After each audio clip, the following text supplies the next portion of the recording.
Porque a lei veio por Moisés, Jesus trouxe graça e verdade. João 1:17.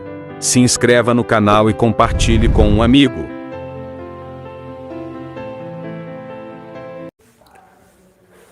Olá, meus irmãos, graça e paz. Como estão vocês? Sejam todos bem-vindos a mais uma reunião virtual aqui com o Evangelho da Graça de Deus. Vamos crescer juntos na graça e no conhecimento. Vamos desfrutar da vontade do Pai, que quer que tenhamos conhecimento da sua palavra. Queridos, esse é o tema que nós vamos desfrutar aqui neste dia, nessa noite, no seu tempo, né? Se você vai me assistir essa mensagem durante a manhã, durante a noite, enfim, ou daqui a alguns anos. Mas este é o tema: novo céu, nova terra e novas criaturas. Sejam todos bem-vindos, graça e paz mais uma vez. E eu quero conversar com vocês sobre este tema aí. Val Brasil chegou. Graça em espírito também, nosso irmão Danilo. Ô, glória, terra de manto. É uma noite profética, irmãos. Amém, irmãos? Então eu já peço para você ir pegando aí seu copo com água. Pegue aí também seu currículo, tá bom? Amém? Pega seu copo com água. Misericórdia não, irmão. Pega seu copo com água para tomar uma aguinha, para hidratar. Pega seu currículo para entregar para arrumar emprego. Peguei vocês, hein? Serve um café também. Café serve. Cafezinho serve. Então pegue seu copo com água, seu currículo aí, sua chave, né? Vai sair de casa, tem que carregar a chave, que senão não entra, né, irmão? Vamos lá, amados, vamos lá. Então, amados, eu estive analisando algumas mensagens, nós já falamos em algumas questões parecidas, mas aí a gente vai revisando algumas mensagens, trazendo um conteúdo até para elucidar alguns fatos e clarear mais a mente. Estava agora conversando com um irmão aqui no WhatsApp e ele falou como é bom, é importante a gente estar sempre trazendo à tona, revisando essas mensagens que às vezes a gente viu uma vez ou outra, algum tempo atrás, a gente quer sempre estar desenvolvendo, né, e avançando aí no conhecimento da palavra do Pai. Então nós vamos comentar sobre isso aqui: novo céu e nova terra e novas criaturas. Vocês sabiam que nós já estamos? Talvez você, irmão aí, que entrou aqui pela primeira vez, você que frequenta uma denominação tradicional, evangélica, ou qualquer outra denominação religiosa, e aí você se deparou aqui agora: ô irmão, que canal é esse aí? Fala de quê aí? Nós falamos do Evangelho da Graça de Deus, nós falamos das Escrituras, tá? Como um todo, nós estamos aqui explicando, dentro de um conhecimento que nós temos, a palavra de Deus de uma forma parcial, tá? Ou imparcial, melhor dizendo, sabe? Nós não queremos aqui falar do Evangelho baseado em uma visão teológica de um homem ou baseado em uma visão religiosa, denominacional. Não, eu falo do Evangelho segundo eu aprendi naquela instituição religiosa. Eu falo do Evangelho segundo eu aprendi naquela congregação evangélica. Não, nós falamos do Evangelho, falamos da Bíblia como um todo, das Escrituras, para trazer esclarecimento, mas neutralizando qualquer tipo de, digamos assim, de influência da religião X ou Y, tá bom? Eu sempre digo aos irmãos, principalmente, né, aqueles que se reúnem conosco e alguns irmãos que conversam comigo através de WhatsApp, quando você for ler as Escrituras, quando você for ler a Bíblia, né, como um todo, ler o Evangelho, principalmente as cartas paulinas, você precisa ler o Evangelho, ler a palavra mas não lê com aquela mente voltada ou inclinada para como aquela religião pensa, como aquele pregador, aquele pastor famoso pensa, porque senão você vai ficar limitado justamente no raciocínio dele. Ah, eu leio a palavra em uma perspectiva pentecostal. Então o que é que você vai? Você já vai ler querendo aprender as línguas dos anjos, labachúria. Por quê? Porque eu tenho uma inclinação, eu tenho uma tendência para esse movimento. Então você não vai aprender, você vai simplesmente ouvir, né, aquilo que você quer ou aprender, entre aspas, aquilo que você já está com vontade de aprender. É aquilo que Paulo disse, né, para os seus ouvintes lá naquele século.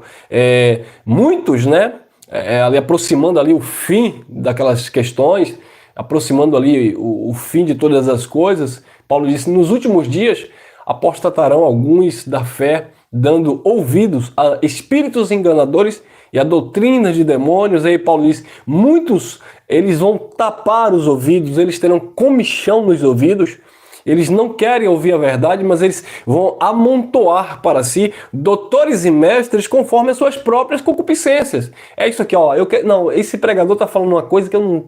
Não, isso aqui não. Eu quero ouvir aquilo ali. Eu quero ouvir, um exemplo, né? Eu quero ouvir a água orada, a oração profética. Eu quero ouvir a oração forte. Eu quero ouvir colocar a mão na cabeça. Eu quero ouvir línguas estranhas. Então, muitos, no nosso contexto, gostam também, assim como Paulo falou, de amontoar para si doutores e mestres conforme as suas próprias concupiscências. Não, isso aqui eu não gostei. Ah, está escrito, olha como está escrito, olha aqui o contexto. Não, mas não me interessa. Infelizmente acontece também nos nossos dias. Então vamos lá examinar alguns textos com olhos iluminados e neutralizando toda a inclinação religiosa, denominacional. Novo céu, nova terra e novas criaturas. Esse é o tema. Isaías é uma profecia, Isaías 65, olha lá, Isaías 65, seja bem-vindo, Débora Nascimento, Manuel, Messias, olha lá, vamos que vamos. Isaías capítulo 65, versículo 17, porque eis que eu crio novos céus e nova terra, e não haverá mais lembrança das coisas passadas, nem mais se recordarão. Pegou aí? Profeta messiânico, ele usado por Deus. E lembre-se de o que Pedro falou. Toda profecia, ela não nasce, profecia bíblica, tá? Estou falando de falácia religiosa. Nós falamos sobre isso na nossa reunião ontem. Foi aqui, folgou? Voltamos. Nós falamos isso na nossa reunião ontem sobre fortuitos e adivinhações, onde as pessoas dizem que estão profetizando coisa com coisa. Tá tendo um mau contato aqui, acho que é a cadeira que está encostando, mas vamos lá. Então, queridos, Pedro diz que toda profecia, ela não nasce do homem, mas homens de Deus, inspirados, né, pelo Espírito, profetizaram. Então foi o que aconteceu aqui com Isaías. Ele, homem de Deus, inspirado, né, recebeu ali a revelação do Espírito e profetizou. Porque isso aqui não foi algo que estaria acontecendo ali no momento que o profeta ele declarou isso aqui. Nós entendemos aqui que isso é uma profecia futura. Embora você vá pegar alguns textos e dizer, não, irmão, mas essa fala aqui é uma fala solta que está dentro de um texto onde Deus estava tirando ali os cativos, onde Deus estava ali liberando o seu povo, libertando o seu povo de uma situação do momento. Mas quando se trata de uma profecia, né, justamente lançando para o futuro ali daquela mensagem, nós compreendemos de uma forma objetiva. Por exemplo, quando Daniel ele profetiza, Daniel capítulo 9, versículo 22 ao 27, quando Daniel profetiza que o anjo traz a visão, mostrando para um tempo, para um futuro, onde um príncipe de outro povo iria invadir a cidade santa, destruir o santuário. Então observe que Daniel viveu o quê? 3.000 anos antes de Jesus, de Nazaré?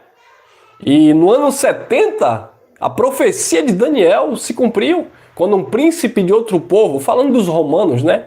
Que invadiram ali Jerusalém, a cidade santa, e destruiu o santuário, assim como profetizou Daniel, disse o próprio Jesus. Mateus, capítulo 24, versículo 15, o próprio Jesus confirma a autenticidade da profecia de Daniel. Então, não é diferente aqui com Isaías, quando ele diz: porque eis que crio novos céus e nova terra, e não haverá mais lembrança das coisas passadas, nem mais se recordarão. Ou seja, vão esquecer das coisas passadas. Interessante que o apóstolo Paulo, na sua narrativa aos Filipenses, ele diz: não que eu seja perfeito, lá no capítulo 3, no versículo 12 em diante, não que eu seja perfeito, mas uma coisa eu sei, esquecendo-me das coisas que para trás ficaram, eu prossigo para o alvo, eu prossigo para a frente, eu lanço para fora, eu lanço para trás, né? Eu esqueço aquilo que ficou para trás. Então, é bem semelhante, é claro que Paulo estava falando também da sua prática religiosa no judaísmo, né? Que ele deixou para trás. Mas a prática religiosa do judaísmo tem a ver também com essa questão velha, antiga, arcaica, né, ultrajada, não no tempo de Isaías, mas já no tempo do apóstolo Paulo, visto que Cristo já tinha morrido e ressuscitado e já estava ali no projeto, no propósito de estabelecer, melhor, já estava começando ali a estabelecer novos céus e nova terra e, consequentemente, uma nova criação, uma nova criatura. Então vamos lá. Porque eis que crio novos céus e nova terra, e não haverá mais lembrança das coisas passadas, nem mais se recordarão. Isaías 65, 17. 18. Mas vós folgareis e exultareis, olha lá, mas vós folgareis e exultareis perpetuamente no que eu crio. Então Deus iria criar. E ele estava falando que o seu povo ia folgar. Folgar aqui está falando de descanso, tá bom, amado? Visto que aquele povo tinha um descanso sabático, shabat, né? Eles tiravam um dia de 24 horas para descansar, mas nós sabemos que o descanso profetizado já era Cristo, descansar na obra redentora, na obra calvífica, né, de Jesus. Então, também já era uma profecia para novos céus e nova terra, que nesses novos céus e nessa nova terra teria o quê? Descanso. E teria o quê? Exultareis. Teria alegria perpetuamente no que eu crio. Então era isso que Deus ia criar. Deus iria, entenda a coisa, olha o emprego do verbo do profeta Jeremias. Futuro, ou melhor dizendo, Isaías. Futuro para Isaías, não aqui meu Elson jogando para o futuro. Então vamos entender. Para o futuro de Isaías, quando ele profetizou, Deus iria criar novos céus e nova terra, e nesses novos céus e nessa nova terra, onde teria que esquecer as coisas que ficaram para trás, ele também ia dar o que ao seu povo? Mas vós folgareis e exultareis, teria descanso e alegria perpetuamente no que eu crio, naquilo que Deus iria criar. Porque eis que crio, novamente, ó, para Jerusalém uma alegria e para o seu povo um gozo, né? Uma felicidade, um prazer, né? Nesse sentido aqui a tradução. Então, isso foi profetizado, amado. Profetizado o que, irmão? Um novo céu e uma nova terra, né? Onde haveria alegria, onde haveria descanso, perpetuamente, né? E era Deus que estava criando. Agora, interessante aqui, para Jerusalém uma alegria e para o seu povo um gozo.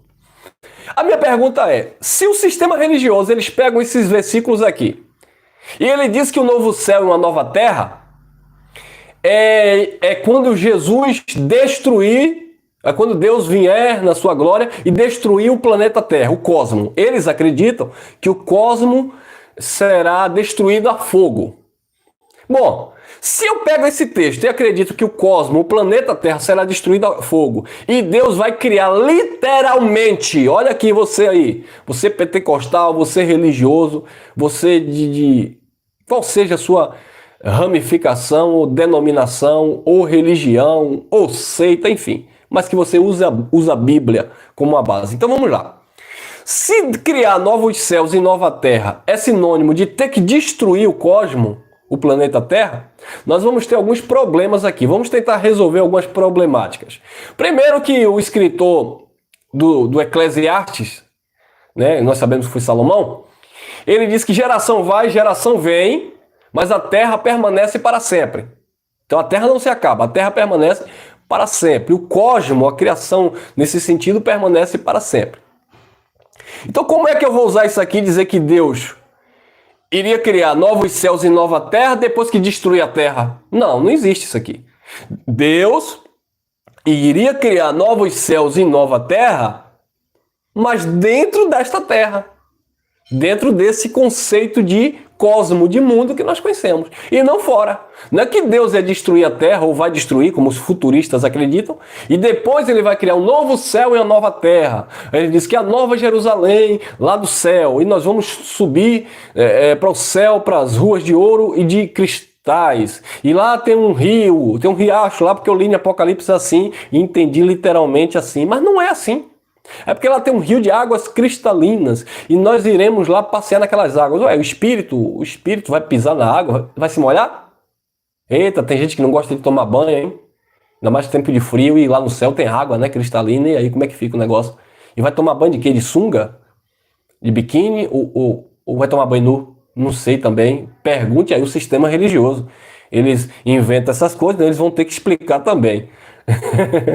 Então, querido, criar novos céus e nova terra, isso é uma expressão de algo que seria estabelecido pelo Eterno. Isso aqui não é literal, criar novos céus e nova terra. É algo que seria estabelecido, que o seu povo iria receber a revelação e iria compreender perfeitamente.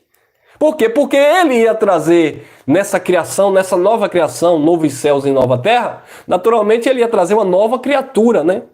E essas novas criaturas iam agora o quê? Folgar e exultar, ou seja, mas vós folgareis e exultareis perpetuamente no que eu crio, porque eis que crio para Jerusalém uma alegria e para o seu povo um gozo. Agora, interessante que está falando aqui que é para Jerusalém. Se fosse criar novos céus e nova terra no sentido literal, como o sistema religioso acredita, Deus teria que destruir a terra e criar um novo céu e uma nova terra. Aí tem um problema. Só para Jerusalém. E nós, brasileiros, íamos para onde? Se eu for interpretar o pé da letra que novo céu e nova terra é o cosmos que vai ser destruído e Deus vai reconstruir ou criar outro.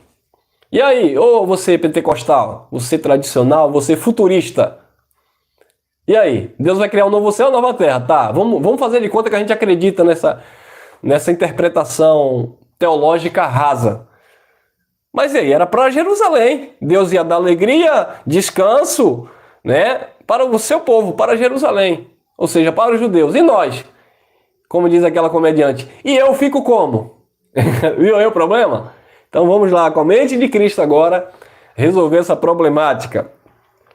Apocalipse, vamos descortinar aí, né? Vamos desvendar os mistérios. Aqui, irmão, aqui, olha o culto de mistério aqui. O sistema religioso, tá aqui, hoje eu fui no culto de mistério e Deus revelou um bocado de coisa. Ué, que contradição é essa? Era culto de mistério porque era culto de poder, mas Deus revelou um bocado de coisa. Então não era culto de mistério? Teria que ser culto de revelação? Não, eu fui no culto de revelação e Deus revelou um bocado de coisa. Tá, então vamos lá. Então vamos revelar os mistérios aqui. Olha, Apocalipse capítulo 21, versículo 1 em diante. Nós vamos ler alguns textos aqui.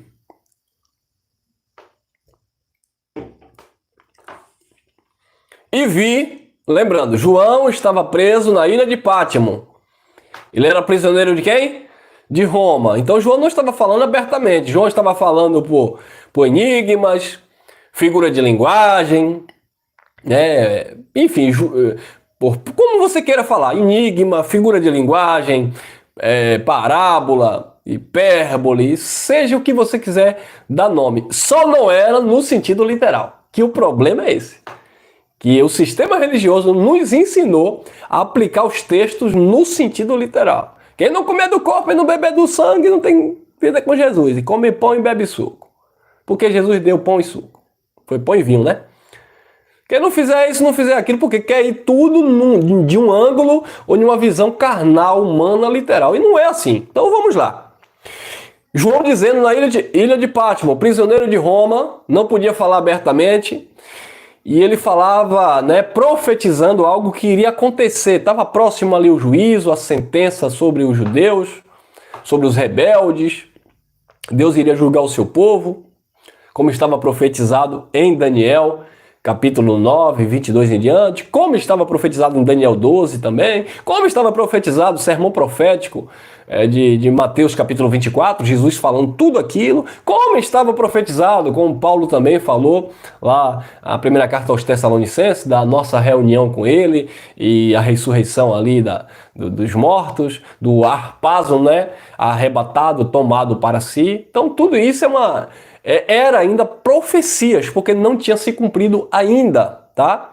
Então Paulo viveu uma graça sombria, por assim dizer, né? Paulo ministrou a graça, mas Paulo não viveu a plenitude da graça. Nós que estamos do lado de cá, depois do ano 70, né, examinando direitinho aí os escritos, a gente já percebe que houve, de fato, uma mudança a qual Paulo nem participou, porque Paulo morreu antes do juízo, de fato.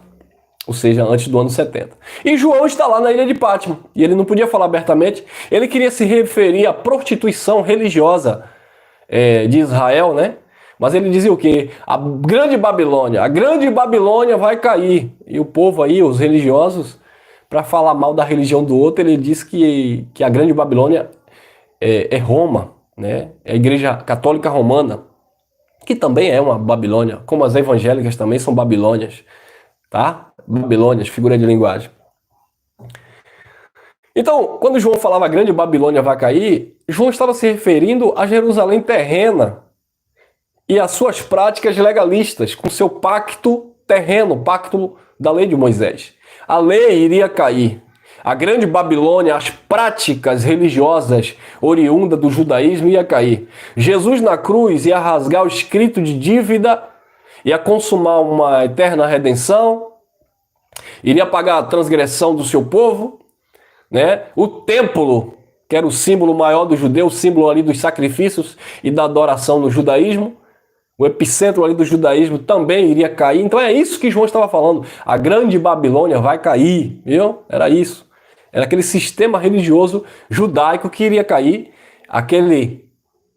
aquela terra velha e aquele céu velho iria cair, desabar, e novos céus, novo céu e nova terra iria ser estabelecida, como profetizou Isaías. Eis que cria novos céus e nova terra, e nesse novo céu que vai ser estabelecido, nessa nova terra que vai ser estabelecida, Deus prometeu dar alegria, da paz, da descanso, principalmente ao seu povo, né? Jerusalém, aos judeus que estavam lá debaixo de um jugo de escravidão. E é Jesus que começa dizendo já: vinde a mim, vós que estáis cansado, oprimido e sobrecarregado, que eu vos aliviarei. Aprendei de mim, que sou manso e humilde de coração, e acharei descanso para as vossas almas. Quando os novos céus e a nova terra fossem estabelecidos, os judeus teriam descanso, de fato, para as suas almas, não é isso? Então João vai dizer: e vi novo céu e uma nova terra, porque já o primeiro céu e a primeira terra passaram, e o mar já não existe. E agora? Não, irmão, novo céu. Volta aqui para o sistema. Novo céu e nova terra é uma cidade que Deus vai construir no céu. Irmão? Deus vai construir no céu? Deus vai destruir... Não, vamos lá. Deus vai destruir a terra e vai construir um novo céu e uma nova terra. Não é isso que vocês pensam, vocês do sistema religioso? Irmão? É verdade? E nesse novo céu e nessa nova terra que Deus vai construir, vai ainda para o sistema religioso construir, eu pergunto para vocês: rapaz, não vai ter mar, né? Coitado dos surfistas. Você que gosta de tomar um banhozinho de mar final de semana, você religioso, corta aqui para mim. Você pentecostal que não pode ir durante o dia na praia porque tem muitas pessoas má vestida, então você vai 5 da manhã, como um tio meu dizia. Então no novo céu e na nova terra que Deus vai criar, né, na sua concepção, não vai ter mar, né? Então aí você não vai poder tomar banho, mas vai ter mar. Bom, irmão, e aí se não vai ter mar, mas vai ter água, né? Porque vai ter o rio, não é isso? Sim, vai ter o rio. Então vamos lá. E viu um novo céu, uma nova terra, porque já o primeiro céu e a primeira terra passaram, e o mar já não existe. O que foi o primeiro céu e a primeira terra que já passaram? A primeira aliança, irmãos. É isso que João estava declarando.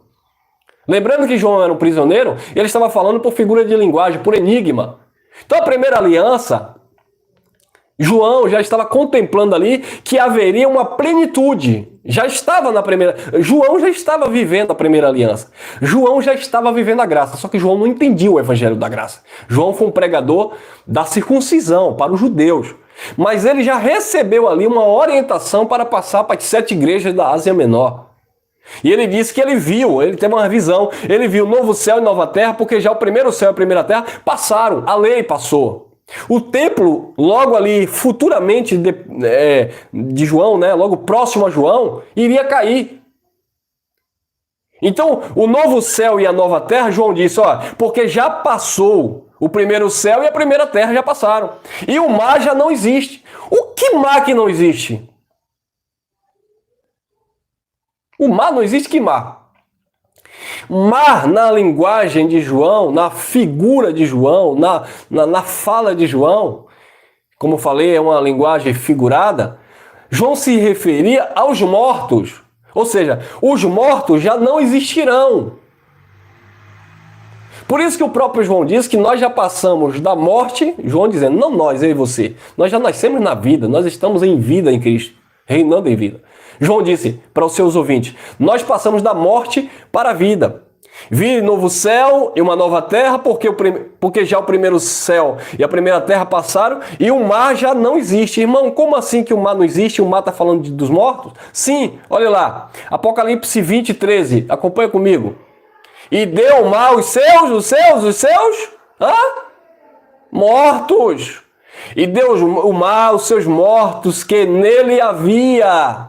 O mar deu os seus mortos que nele havia. E ele vai continuar. E a morte e o inferno, né? A sepultura, o Sheol, como queira entender, o Geena, só não é o inferno de lago de fogo, como o sistema religioso acredita. Porque foi inventado por Roma para meter medo no povo e tomar imposto, tomar dízimo, tomar dinheiro.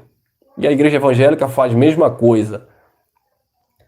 E deu o mar os mortos que nele havia, e a morte e o inferno deram os mortos. Deram no tempo de João ou iriam dar? Iriam dar. João já estava tendo uma visão, mas iriam dar porque o juízo ainda iria acontecer. E foi no juízo de fato que houve a ressurreição dos mortos, onde simbolicamente o mar deu os seus mortos, né? Houve uma ressurreição daqueles que estavam dormindo no Senhor, esperando a vinda do Senhor sobre as nuvens, como declarou Paulo. Houve uma transformação dos corpos, não é transformação física, literal, mas uma transformação de um estado de espírito, de um estado concernente às alianças, de um estado de glória, né, superior. Foi nesse sentido. O harpazo, o arrebatamento, tomado à distância, tomado para si, e isso iria acontecer no tempo de João. João estava declarando, profetizando, era uma visão, e isso estava próximo a acontecer na época de João. O inferno e deu o mar os mortos que nele havia, e a morte e o inferno deram os mortos que neles havia, e foram julgados cada um segundo as suas obras. Nós não vivemos na lei. Nós vivemos o tempo da graça. Melhor dizendo, na plenitude da graça, nem no tempo da graça. Quando Paulo lançou o fundamento. Mas nós já vivemos na edificação da graça, na perfeição da graça, na plenitude da graça, na totalidade da graça, na pátria. Nós já estamos glorificados, ressuscitados no Senhor, porque não tem nada a ver com o sentido literal, tem a ver com a condição espiritual que nós estamos e somos no Criador. Amém? Quem recebe? Oh, glória! Eu vi aí que você deu vontade de falar uns labachúria aí, você recebeu.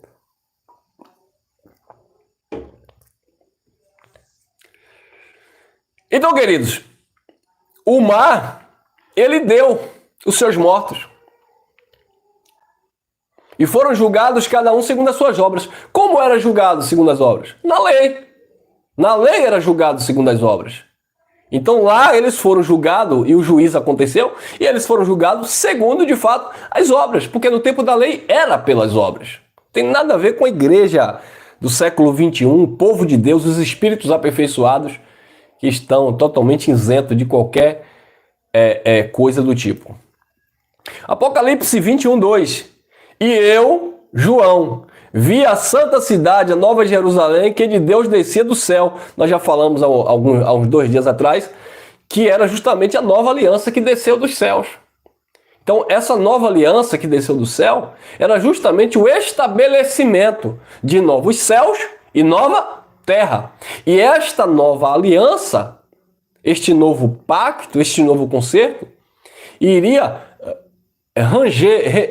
reger as leis, né, espirituais. Por isso que Paulo diz assim, que nesse novo céu e nessa nova terra, nessa nova criação de Deus, porque a lei, Paulo falou isso aos Romanos 8:2, porque a lei do Espírito de vida em Cristo Jesus nos livrou da lei do pecado e da morte. Então, eu vi a santa cidade, a nova Jerusalém, que de Deus descia do céu, adereçada como uma esposa ataviada para o seu marido. Então, essa nova aliança desceu justamente no estabelecimento. A nova aliança até que desceu primeiro, né, amado? Porque nós sabemos que Jesus inaugurou a nova aliança no sangue. Ele derramou sangue e inaugurou a nova aliança. Mas nós sabemos que ali houve o período da transição, né, da lei para a graça, quase 40 anos.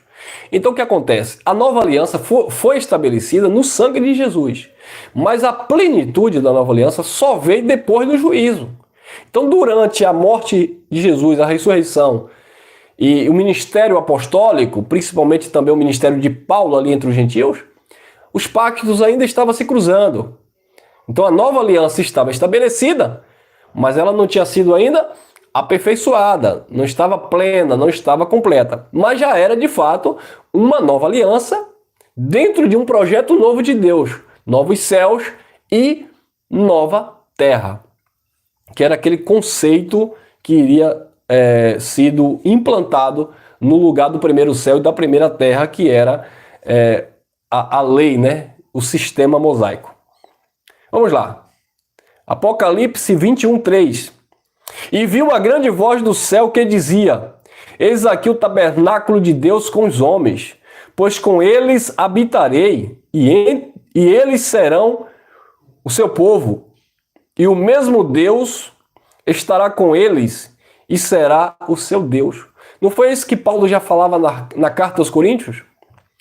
Observe que no antigo pacto, na terra velha e no céu velho, Deus não habitava no homem. Deus visitava o homem, os profetas ali, inspirados pelo Espírito, profetizavam, mas Deus não habitava nos homens. Mas no novo céu e na nova terra, quando a nova aliança foi implantada e o novo céu e a nova terra foi estabelecida, aquelas pessoas passaram a ser novas criaturas, porque foram regeneradas mediante o Espírito Santo. E Deus agora iria habitar nessas pessoas. E eis aqui o tabernáculo de Deus com os homens, pois com eles habitarei, e eles serão o meu povo, o seu povo.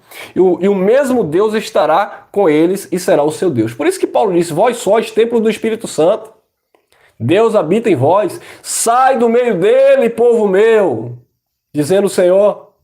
Apartai-vos e eu vos receberei como filhos e filhas, diz o Senhor. Porque nesse novo céu e nessa nova terra, Deus agora estaria habitando com o homem. Deus estaria no homem, porque o reino já foi estabelecido no novo céu e na nova terra. Você não está buscando o reino. Eles que viveram lá debaixo do primeiro céu e da primeira terra, quando eles receberam a mensagem da graça, eles foram transportados, disse Paulo, Colossenses, capítulo 1, versículo 3, disse Paulo, ele nos transportou do império das trevas, do primeiro céu e da primeira terra, e nos transportou para o reino do seu Filho amado, novo céu, 21:4. E Deus limpará dos seus olhos toda lágrima. Aí os futuristas dizem que isso aqui vai ser no céu. Que no céu Deus vai estar com lenço e aí vai chegar, ó. Ô, irmão. Baguncei até o cabelo aqui, né? Então, queridos, Deus limpará dos seus olhos toda lágrima. E não haverá mais morte, viu aí? Porque na nova aliança, disse Paulo, nós passamos da morte para a vida, porque a lei do Espírito de vida em Cristo Jesus nos livrou da lei do pecado e da morte. No novo céu e na nova terra, eles se tornaram novas criaturas, onde não tinha morte. Olha lá. E Deus limpará dos seus olhos toda lágrima, e não haverá mais morte, nem pranto, desespero, que era isso que eles viviam lá no Antigo Pacto. Desespero, pranto, angústia, né? Nem pranto, nem clamor, nem dor, né? Não haverá ranger de dentes, porque já as primeiras coisas são o quê? Passadas. Já passou o primeiro céu e a primeira terra, como nós lemos lá em Isaías. E Deus criou, como estava profetizado, um novo céu e uma nova terra, onde Deus, no lugar do pranto, ele deu o quê? Alegria. No lugar da morte, ele deu o quê? Vida. No lugar do choro, ele deu o quê? Paz. Ele enxugou todas as lágrimas. Isso é a plenitude da graça de Deus, que eles não viveram. Os judeus não viveram, nem Paulo viveu, mas que nós estamos inseridos. É porque eu não vou chorar, literalmente? Não tem nada a ver uma coisa com a outra. É porque eu não vou sentir dor? Claro que nós sentimos dores. Todos nós sentimos dores, né? E eu mesmo estou chegando aí a quase 40, e aí, meu irmão, começa a sentir umas dores. Ai, como eu tenho saudade dos meus 25 anos, 26, que eu parecia um foguete. Hoje já é diferente, tem que ir devagarzinho. Então, amado, enxugar dos olhos as lágrimas, e não haverá mais morte, nem pranto, e nem clamor, e nem dor, porque as primeiras coisas já são passadas, porque já as primeiras coisas são passadas, não tem nada a ver lá no céu, na eternidade. Tem nada a ver na morada eterna, não.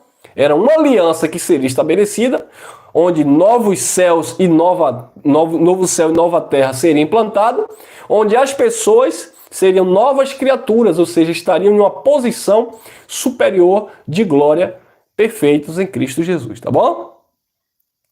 Mas o sistema, infelizmente, gosta de futurizar isso aqui e jogar lá para não sei para onde. Vamos lá. Apocalipse 21:5. E o que estava sentado sobre o trono disse... O que estava sentado aonde? Sobre o trono. Quem estava ainda aqui assentado sobre o trono? A manifestação do Filho do Homem, Jesus de Nazaré. Ó, irmão, mas Jesus aqui já tinha ressuscitado, sim, mas o ministério ainda era do Filho do Homem.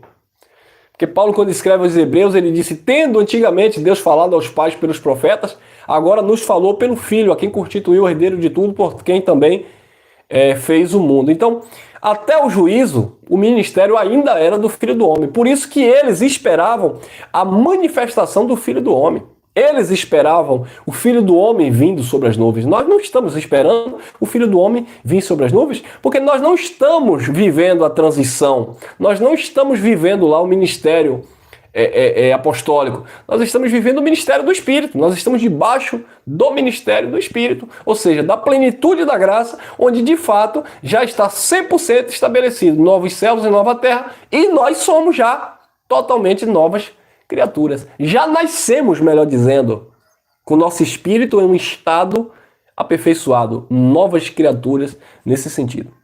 E o que estava sentado sobre o trono disse, eis que faço nova todas as coisas. E disse-me, escreve, porque estas palavras são verdadeiras e fiéis. Sim, verdadeiras e fiéis. Olha lá, minha Dinda Cleusa chegou aí, Cristiane também, Maria da Penha, vamos lá. Apocalipse 21:6. E disse-me, está cumprido. Isso aqui te lembra de quê?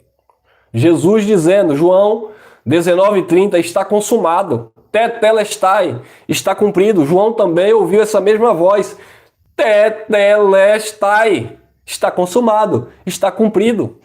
Foi isso que João ouviu. Era uma visão para o futuro de João, né? Porque João ainda estava vivendo, ainda antes do acontecimento ali do juízo em 70. Então João já estava tendo essa visão. Está cumprido, está consumado. Tetelestai. Eu sou o Alfa e o Ômega, o primeiro e o fim. A quem quer que tiver sede, de quê? De quê? de graça lhe darei da fonte da água da vida. Foi isso que Jesus de Nazaré propôs para aquela mulher samaritana. Jesus disse, a água que você bebe aí, você vai tornar a ter sede. Mas se eu lhe der a água da vida, essa água vai jorrar dentro de você. O que era que Jesus estava dizendo para aquela mulher? Jesus estava dizendo para aquela mulher, nós podemos entender hoje? Jesus estava dizendo, olha, eu te faço uma nova criatura.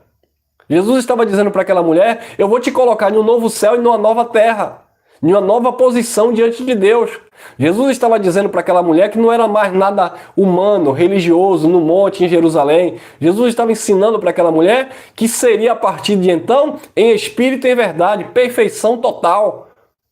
Jesus também estava mostrando para aquela mulher que ela tinha que lidar com as situações sociais.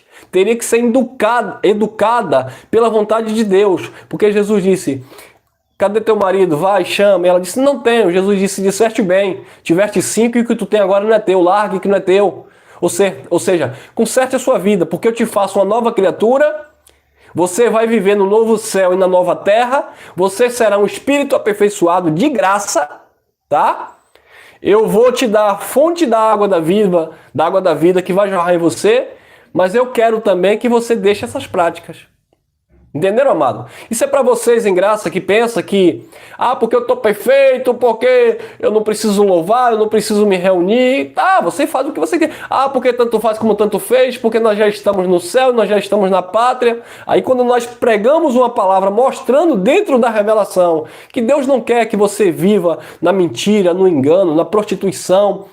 O Evangelho da Graça também ele nos educa, não para que nós estejamos esperando o juízo ou que estejamos esperando o Filho do Homem, não para que nós estejamos esperando a ressurreição dos mortos, não é isso, porque tem gente que está confundindo as coisas, estão misturando as bolas. Porque a graça não tem mais sentido, porque a graça também, como a lei, já caducou. Porque o Evangelho se tornou caduco, o Evangelho não faz sentido, faz todo sentido. Porque esse Evangelho que colocou aquelas pessoas em um novo céu e uma nova terra, esse Evangelho que transformou aquelas pessoas de um estado de morte para a vida e colocou como novas criaturas, esse Evangelho nos ensina também a termos bons modos, a termos o nosso caráter moldado, a sabermos frear a nossa natureza humana, a sermos pessoas prudentes, a vivermos, de uma forma que agrade ao Pai, que venha agradar ao Pai, enquanto estamos aqui revestidos com essa matéria. Então, assim, no fator histórico, letra, claro que nós entendemos que se cumpriu no ano 70. Mas no fator para trazer uma edificação e uma educação para a nossa alma, ele vale enquanto existir vida humana e sistema religioso. Agora, eu estava até lendo um comentário ainda agora numa rede social, onde um abençoado ele disse assim, tudo acabou, está tudo acabado. E aí eu fiquei achando interessante a colocação dele. Em breve eu vou estar trazendo essa reflexão. Aceita até 70. Aceita até 70. Ele disse que tudo acabou. Então tudo está completo, tudo está pleno, porque nós estamos vivendo de fato na plenitude da graça. Então tudo acabou. A Bíblia, segundo eles, que já é um grupo grande que está crescendo, não faz sentido a graça, não faz sentido o Evangelho, porque não foi para nós, bababá, que não faz sentido se reunir para aprender essas questões, que não faz sentido louvar. Não é doutrina, mas sentido faz, claro que faz. Porque para ele tudo acabou. A vontade que me deu foi perguntar também se já acabou a raça humana. Se já acabou também os nossos irmãos que estão aqui próximo eu tenho, no sistema religioso, enganando e sendo enganado. Se já acabou também as nossas vontades, digamos assim, humanas, fisiológicas. Acabou? Tudo acabou? Você tem vontades fisiológicas? Então não acabou nada, irmão. Tudo que acabou foi as profecias acerca daquilo que iria acontecer até o juízo. Mas a plenitude da graça, ela continua. E estas informações que nós temos do Evangelho vai nos educar, não para que nós nos tornemos filhos ou nos tornemos abençoados, mas porque nós somos filhos abençoados. Então esse Evangelho, que para eles tiver um propósito, para nós tem outro propósito. nos libertar de um sistema legalista religioso, libertar os nossos irmãos que estão escravizados no engano, abrir o nosso entendimento, trazer luz de alguns assuntos que lá na igreja evangélica nós não sabíamos, entendeu? Então o evangelho sempre vai nos beneficiar, direta ou indiretamente. Diretamente nos ensina que o sacrifício e o derramamento de sangue foi para os judeus. Diretamente nos ensina que todas as profecias se cumpriram em Jesus, que no ano 70, de fato, houve uma mudança, uma ressurreição e uma glorificação dos corpos e foi de fato cumprido, consumado todas as coisas. Diretamente nos ensina que Paulo havia mandamentos e ordenanças acerca ali dos irmãos ali que viveram no primeiro século. Diretamente nos ensina que temos muitas coisas aqui nas cartas paulinas, em qualquer texto bíblico, em qualquer parte da Bíblia, que nós sabemos que não se aplica diretamente à minha pessoa, mas indiretamente me mostra a minha posição que eu estou em Deus. Indiretamente me mostra que eu estou no ministério do Espírito. Indiretamente, ou por que não diretamente, me mostra que na nossa vida, amado, não há nenhum tipo de acusação e nem consequência religiosa ou maldição hereditária religiosa, como as pessoas pensam. Direta e indiretamente, o Evangelho ou a Bíblia como um todo, ela nos ensina e ela é útil sim. Porque muitos que estão dizendo que hoje não presta, estão anulando uma tamanha libertação que Deus promoveu na mente através desta palavra. Os mesmos estão dizendo que nada presta para nós. Pense bem e cuidado com isso. E disse-me mais, está cumprido. Eu sou o Alfa e o Ômega, o princípio e o fim. A quem quer que tiver sede, de graça, lhe darei a fonte da água da vida. E foi isso que Jesus lhe dá, graça. Graça. Pela graça sois salvos. E a salvação ali era a salvação daquele conceito de terra velha e céu velho. Então eles foram salvos para novos céus e nova terra e ganharam a identidade nova, novas criaturas. Pela graça sois salvos por meio da fé, isso não vem de vós, é dom de Deus. Quem está acompanhando aí o raciocínio, tá legal, tá absorvendo? Vamos lá. 2 Pedro, capítulo 3, versículo... Amém. 2 Pedro, capítulo 3, versículo 7. Isso está dentro de um contexto escatológico, onde Pedro estava vivendo ali próximo ao fim daquele aion, né, próximo ao fim ali daquela era, onde de fato o novo céu e a nova terra iria ser estabelecida definitivamente, né, com juízo, e eles seriam de fato transformados verdadeiramente, ressuscitados, glorificados, seriam de fato nova criatura. E Pedro estava dizendo o seguinte: mas os céus e a terra que agora existem, agora lá no tempo de Pedro, não é agora no meu tempo, não é esse céu aqui e essa terra que existe agora, porque o conceito lá é pactual e não literal, tá? Mas os céus e a terra que agora existem, pela mesma palavra, se reservam como tesouro e se guardam para o fogo. Até o dia de quê? Até o dia de quê? Do juízo. Então, até o dia do juízo, que aconteceu em 70, os céus e a terra ainda existiam. O que céu e a terra que ainda existiu? O primeiro conceito pactual, o sacrifício, as oblações, o mandamento de condenação e morte, o ministério de condenação e morte, sabe?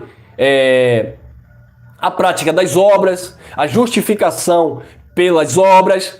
Então aquele novo céu, melhor dizendo, aquele céu e aquela terra ainda estava existindo no tempo de Pedro, embora Pedro já estivesse vivendo aqui depois da ressurreição de Jesus. Mas os pactos ainda se cruzavam. Amém? E é por isso que Pedro está dizendo: mas os céus e a terra que agora no tempo de Pedro, que agora existem, pela mesma palavra se reservam como tesouro e se guardam para o fogo até o dia do juízo e da perdição dos homens ímpios. Então o que aconteceu no juízo? Novos céus, nova terra foram estabelecidas no lugar desse velho céu e velha terra. Os filhos de Deus, os eleitos, predestinados, foram transformados, né? Foram aperfeiçoados, foram glorificados, e os ímpios se perderam. Se perderam os ímpios, no sentido de que não haveria mais ímpio naquela terra, porque haveria uma profecia. Davi já dizia que os ímpios seriam extirpados daquela terra. Ou seja, houve uma extinção, né, daquele projeto de terra ali dos judeus, e houve uma sentença para os filhos da perdição. Então, por isso que nós dizemos hoje que não nasce nesse sentido espiritual, já está tudo definido. Os filhos de Deus já estão separados, já estão do lado da direita, como disse Jesus de Nazaré. Jesus disse assim: no meu reino, os meus filhos estarão, as minhas ovelhas estarão à direita, mostrando para os filhos, e os bodes estarão à esquerda. Então já houve, no juízo lá que Pedro falava, houve a separação, no sentido espiritual, tá? Porque os filhos são espírito. Então os filhos, espiritualmente falando, estariam salvos, garantidos eternamente. Os filhos estariam à direita, os bodes à esquerda. Mas Deus nunca disse que não existiria mais no sentido biológico humano. Claro que nasce biologicamente almas viventes. Claro que nasce, claro que existe no mundo, amado, as duas sementes, tá? Agora, não existe mais a questão de o filho da perdição se tornar filho de Deus. Nunca existiu, melhor dizendo, como a religião acredita. Filho da perdição não se torna filho de Deus. E filho de Deus também não se torna filho da perdição. Então, espiritualmente falando, já está tudo definido. Os filhos de Deus estão salvos, nasceram salvos e permanecerão salvos. Filhos da perdição, eles foram sentenciados lá no juízo, aqueles ímpios ali se perderam e eles biologicamente, da carne e do sangue, eles nascem. Mas eles cumprem aqui sua sentença e acaba e enfim, tá?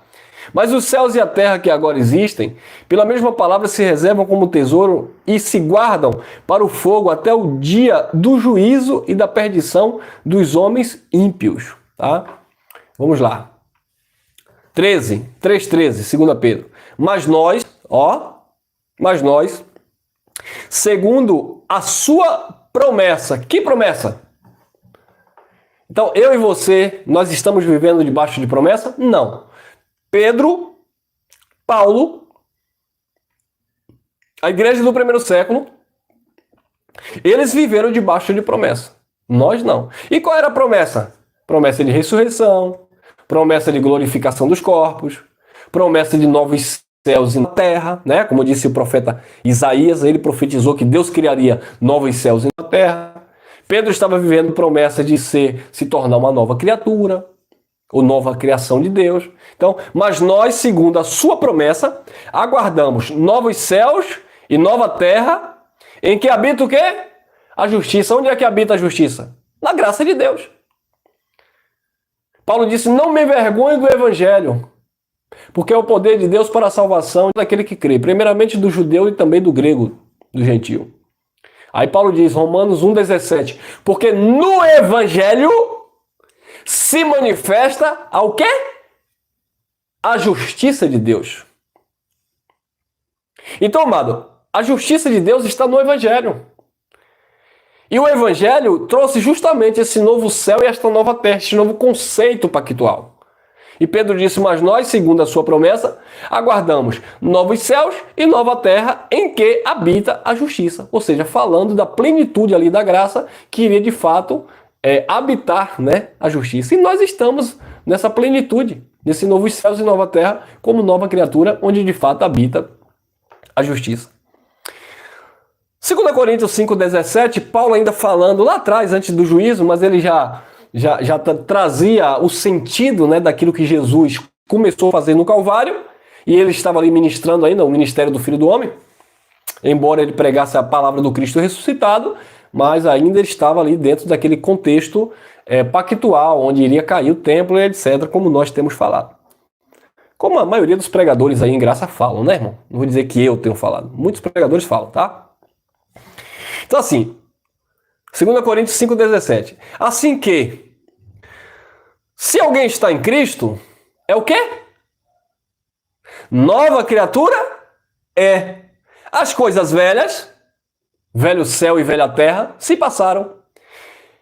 Eis que tudo tudo se fez novo. Olha o que Paulo já dizia. Então a profecia de Isaías que Deus iria criar novos céus e nova terra, onde haveria justiça, onde haveria gozo, né, prazer, onde haveria paz. Aquilo que foi profetizado por Isaías, que Deus iria estabelecer um novo céu e uma nova terra. Paulo estava dizendo assim que se alguém está em Cristo, olha, porque em Cristo já estão vivendo, né? Uma mensagem muito boa que o irmão Geraldo pregou hoje, é o reflexo em Paulo, né? O espelho de Paulo. Então Paulo já estava vivendo ali o reflexo ali, vendo como um espelho, como um latão reluzente, como o irmão explicou. A implantação já existia, mas não existia ainda a perfeição, a plenitude. Então Paulo já estava vendo ali, dizendo, assim que se alguém está em Cristo, nova criatura ou nova criação é. As coisas velhas se passaram, eis que tudo se fez novo. E de fato tudo estava se fazendo novo, né? Tudo estava se renovando. Por isso que Paulo também escrevendo aos Hebreus, ele disse, aquilo que é velho e se acaba, perto está do fim. Ou seja, as alianças ainda estavam se cruzando, então verdadeiramente iria chegar um momento, e houve em 70, que acabou definitivamente o primeiro céu e a primeira terra e a primeira criação de Deus, e foi estabelecida plenamente, completamente, novos céus e nova terra, dentro da plenitude da nova e eterna aliança, onde todos estão perfeitos, seja judeu ou seja gentil. Gentil modo de falar, porque para Deus, nesse novo céu e nessa nova terra, não existe mais gentil ou judeu, circuncisão ou incircuncisão, mas sim ser, a importância é ser novas criaturas. Nós vamos falar sobre isso. Assim que se alguém está em Cristo, nova criatura é. As coisas velhas já passaram, eis que tudo se fez novo, e verdadeiramente tudo se fez novo. Olha lá, aí, olha aí.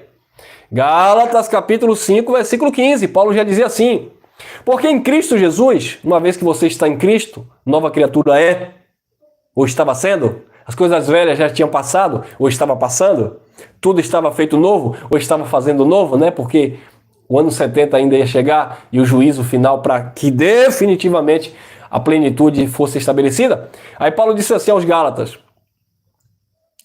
olha lá, porque em Cristo Jesus nem a circuncisão, nem a incircuncisão tem virtude, valor, poder algum, mas sim o ser uma nova criatura. Então, amados, nós estamos vivendo no novo céu, na nova terra, como novas criaturas, ou criação de Deus. Nós já estamos no novo céu porque nós não estamos na lei de Moisés. Nós já estamos no novos céus e na nova terra porque nós não estamos no pacto de Moisés. E nós já somos nova criatura porque nós nascemos dentro de um pacto perfeito. Eles passaram a ser nova criatura.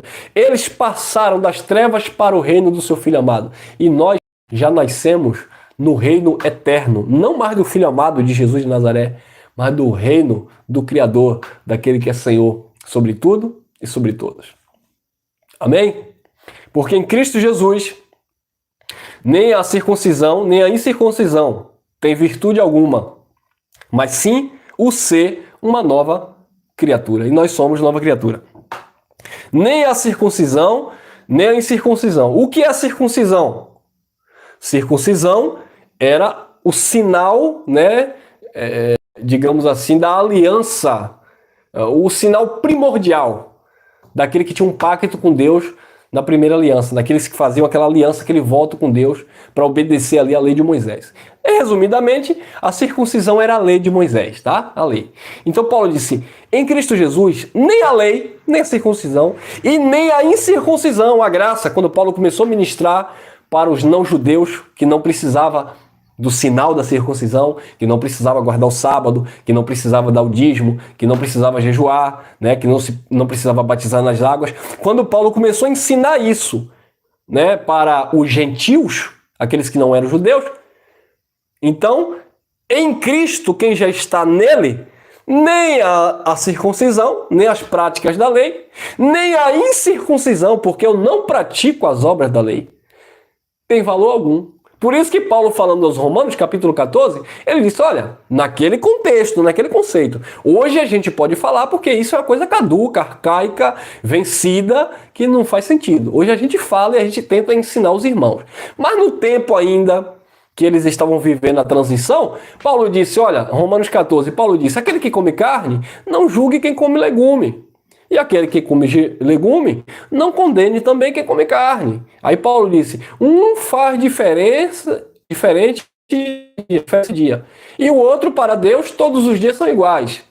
Então assim, não receba o teu irmão por contenda, falando. Ou seja, aqueles irmãos lá do primeiro século que guardavam o sábado, Paulo dizia, para o Senhor eles guardam. Por quê? Porque eles estavam vivendo ainda na transição pactual. Eles estavam vivendo ainda no primeiro céu e na primeira terra. Eles estavam vivendo ainda como nova ou como velhas criaturas que estavam passando por uma metamorfose, como uma largata que vai se transformando em uma linda borboleta e até criar asa e voar. Então, Paulo estava falando para aquele povo, não julgue quem come carne ou quem não come, não julgue quem guarde sábado ou quem não guarda, naquele tempo, porque Deus o recebeu para si, naquele tempo, porque os pactos estavam se cruzando. Mas visto que já aconteceu o juízo, o novo céu e a nova terra já foi estabelecida e nós já somos novas criaturas, então nós não vamos querer ver os nossos irmãos se matando, guardando um sábado de 24 horas, ou dando dízimo, ou pagando preço no monte, fazendo jejum, praticando essas obras que era oriunda do primeiro céu e da primeira terra, oriunda da velha criação, da velha criatura, e nós hoje em graça estarmos aqui desfrutando da plenitude. Infelizmente alguns pregadores da graça estão perdendo o foco. Que não precisa pregar, que não precisa falar, que não precisa... Ô, irmão, vamos ministrar a graça para esse povo, vamos ministrar a plenitude da graça, vamos mostrar para este povo que nós já estamos no primeiro céu, que nós nascemos, melhor dizendo, no primeiro céu e na primeira terra, e na nova terra, né? Nós já estamos, melhor dizendo, no novo céu e na nova terra, e nós já somos nova criatura. Eu chego a ficar nervoso, né? É tanta coisa linda que o Evangelho nos apresenta, é tanta revelação. Gente, eu tô aqui cheio de revelação de Deus. Eu fico nervoso de alegria, porque é tanta coisa boa que a gente tem para explicar, para mostrar para os irmãos se libertarem. Mas infelizmente a gente tem visto aí alguns procurando piolho em cabeça de carrapato. Ou eu tô criando algum sistema aqui. Por isso que eu amo reunir os meus irmãos. Vou estar em feira, irmã Sônia, em breve vou estar em feira de novo com vocês. Vou passar a manhã toda com vocês, vou almoçar lá com vocês. Prepare que eu vou para a Feira de Santana. Já me convidaram, eu vou. Os irmãos querem se reunir, a gente passar uma manhã, um feriado, não sei, talvez no feriado, quem sabe do próximo mês, e a gente vai para lá, irmão. Então é lindo se reunir em graça, na plenitude da graça, explicando essas coisas, orientando os irmãos nessas coisas, para que os irmãos também orientem a outras pessoas que estão passando por momentos, né, no sistema religioso tradicional. Então isso não é bom? É maravilhoso. Não é errado se reunir, é sistema cantar, é sistema pregar a graça. Então também é sistema ficar no YouTube falando ao público, né? Porque em Cristo Jesus nem a circuncisão nem a circuncisão tem virtude alguma, mas sim o ser uma nova criatura. Então como é que as pessoas vão saber que são nova criatura? Como é que as pessoas vão saber que já estão nos novos céus e na nova terra? Como é que as pessoas vão saber que já ressuscitaram no Senhor? Quem estava morto ressuscitou. E nós já nascemos totalmente aperfeiçoados no Senhor. Como é que as pessoas vão saber que primeiro céu e primeira terra estava falando da primeira aliança e não do cosmos que é fogo? É só perguntas que eu quero fazer agora, para encerrar. Tá? Como é que os irmãos do sistema religioso vão saber que dízimo se aplicava aos judeus e era dado lá na Casa do Tesouro quando existia o templo, que não é dado para ser dado na igreja evangélica? Como é que os irmãos vão entender que Jesus era pastor dos judeus e não nosso, porque nós não estamos debaixo do ministério de Jesus de Nazaré, mas debaixo do ministério eterno do Espírito Santo? Como é que as pessoas vão entender, amado, essas questões se nós não falarmos do Evangelho eterno?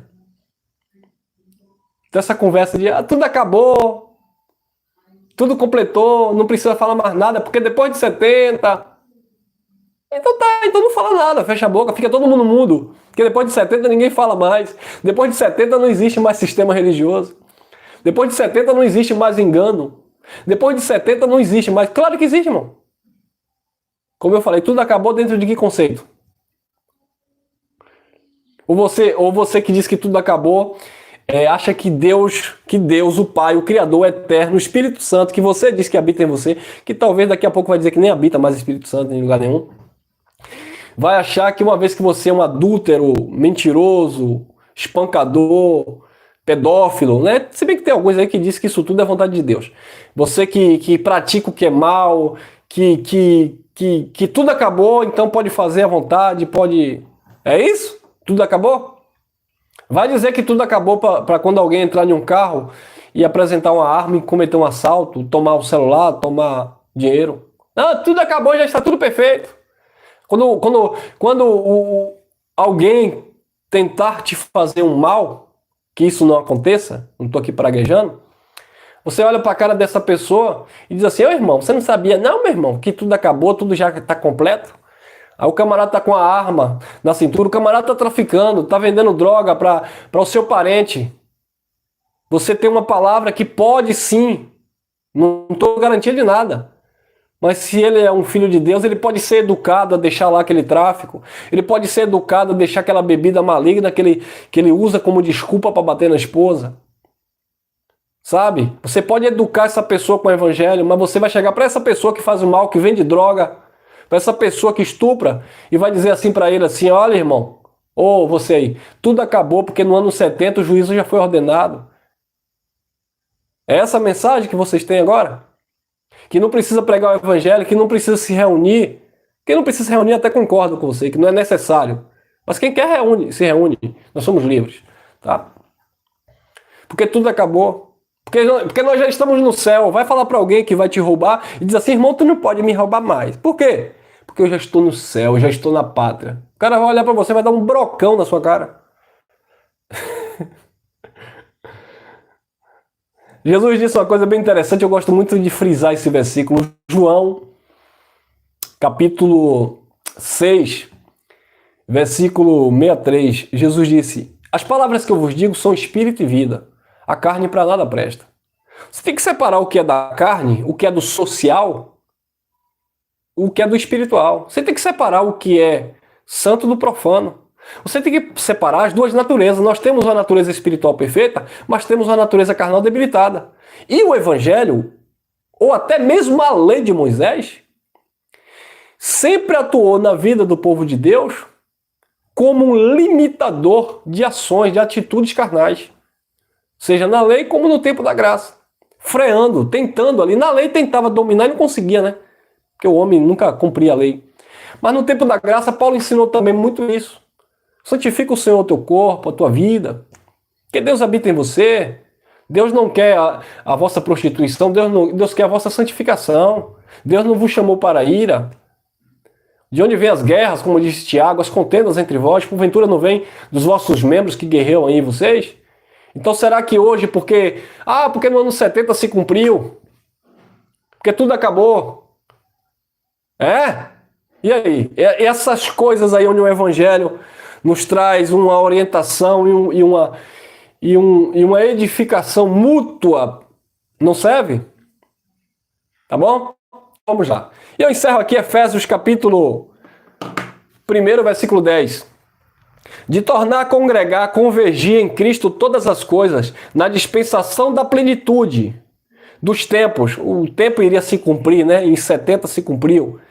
Na dispensação da plenitude dos tempos. Tanto as que estão nos céus, como as que estão na terra. Porque Deus já criou, por intermédio de Cristo, por intermédio da manifestação do Filho do Homem, que começou lá em Jesus de Nazaré, Deus já estabeleceu novos céus, nova terra e novas criaturas. Amém? Graça e paz abençoados e até o nosso próximo encontro, querendo nosso Papai do Céu. Se inscrevam, compartilhem, deixem seu like e vamos que vamos.